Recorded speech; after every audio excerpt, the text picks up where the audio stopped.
Welcome to the Explainer. We've got a really fantastic roadmap ahead of us today. We're going to take some incredibly dense, high-yield rheumatology protocols and completely distill them down into clear, visual mental models. Whether you're reviewing complex treatment algorithms or just trying to mentally separate the various crystal arthropathies, our goal today is to give you a structural framework that actually sticks. So let's get right to it.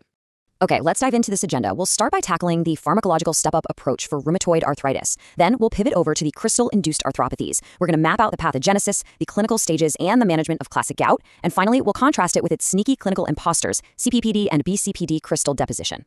Section 1. Stepping up RA treatment. Now, before we look at any specific drugs, we absolutely have to define our overarching mission. In RA, the whole paradigm is treat to target. This means our goal isn't just to make the patient feel a little bit better, right? It's to aggressively push the disease into clinical remission or at the very least, low disease activity. You might be wondering why the rush? Well, because RA is an erosive disease. If we don't halt that inflammation quickly, it leads to irreversible structural joint damage and severe disability. There's really no time to lose.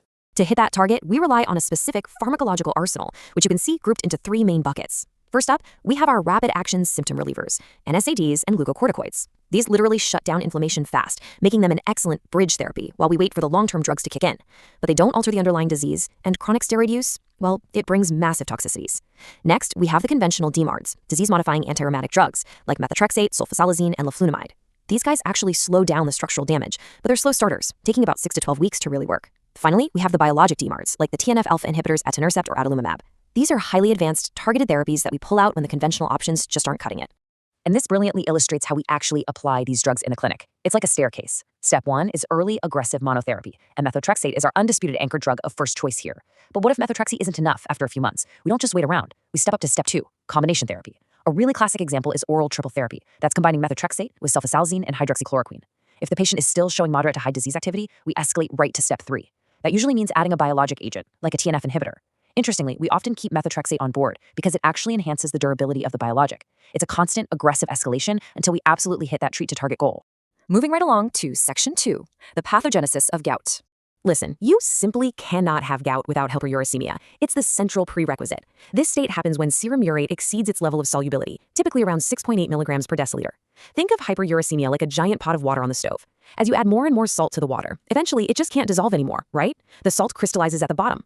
Well, the human body does the exact same thing with urate. When that urate pool gets too high, whether from overproduction or, way more commonly, the kidneys just under-excreting it supersaturates and precipitates out as monosodium urate crystals right into the joints. Now, what's really interesting about this slide is how it maps the entire life cycle of a gout flare. We start with the risk factors, things like obesity, a high purine diet, alcohol, or diuretic medications. These constantly feed into that chronic hyperuricemia, expanding the urate pool. And that leads directly to crystal deposition in the tissues. Now, these synovial deposits, known as tophi, are usually walled off and quiet. But look what happens when certain triggers hit. Maybe local trauma, a heavy night of drinking, or even rapid shifts in urate levels from starting a new medication. Those triggers can loosen the crystals. The crystals shed into the joint space, triggering local macrophages and the inflammasome, and boom, you get a massive, intensely painful inflammatory response. Section 3, clinical stages of gout. So gout doesn't just happen overnight. It unfolds chronologically in 4 distinct stages. Stage 1 is asymptomatic hyperuricemia. This phase can literally last for decades. The urate is high, but the patient feels totally fine. Then comes stage 2, acute gouty arthritis. Usually the first attack hits a middle-aged male right in the big toe joint, a classic presentation called podagra. The joint becomes agonizingly painful, red, and swollen. Honestly, it often mimics a severe infection. This flare lasts for a few days to weeks and then subsides, leading us to stage 3, intercritical gout. This is the quiet, asymptomatic period between attacks. But don't let it fool you. Even though the patient feels great, monosodium urate crystals are actively continuing to deposit in those joints. If left untreated for 10 years or more, we reach stage 4, chronic tophaceous gout. This is an advanced, highly destructive disease characterized by visible, chalky subcutaneous nodules called tophi and chronic irreversible joint deformity. Section 4, managing gout, acute to chronic. When it comes to treatment, we have to explicitly separate our 2 pharmacological goals. When a patient is suffering through an acute gout flare, our one and only goal is to extinguish the fire. We hit it with strong anti-inflammatories, NSAIDs, oral colchicine, which beautifully inhibits neutrophil microtubules, or glucocorticoids. But once that fire is finally out, we have to lower the temperature of our boiling pot to prevent the next fire. That is the goal for chronic gout, using urate-lowering therapy, or ULT. We use drugs like allopurinol or febucostat, which are xanthine oxidase inhibitors that literally stop the body from producing uric acid. Or we use uric acerics like probenecid that help the kidneys excrete it faster. So the absolutely crucial point here is that you have to follow strict rules when prescribing urate-lowering therapy. First, our lifetime target is to keep serum urate below 6 milligrams per deciliter. Why 6? Because that's the subsaturation point that allows existing crystals to actually begin dissolving. Second, we always start low and titrate slowly. Third, and please don't miss this, we generally do not initiate these drugs during an active flare. Rapidly lowering urate levels can destabilize existing crystal deposits and actually make the flare significantly worse. No way we want to do that. Finally, when we do start ULT, we simultaneously give anti-inflammatory prophylaxis like low-dose colchicine for the first few months. This acts as a shield to prevent those paradoxical flares.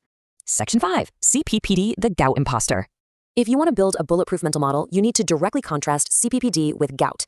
CPPD is caused by calcium pyrophosphate crystals, whereas gout, as we know, is monosodium urate.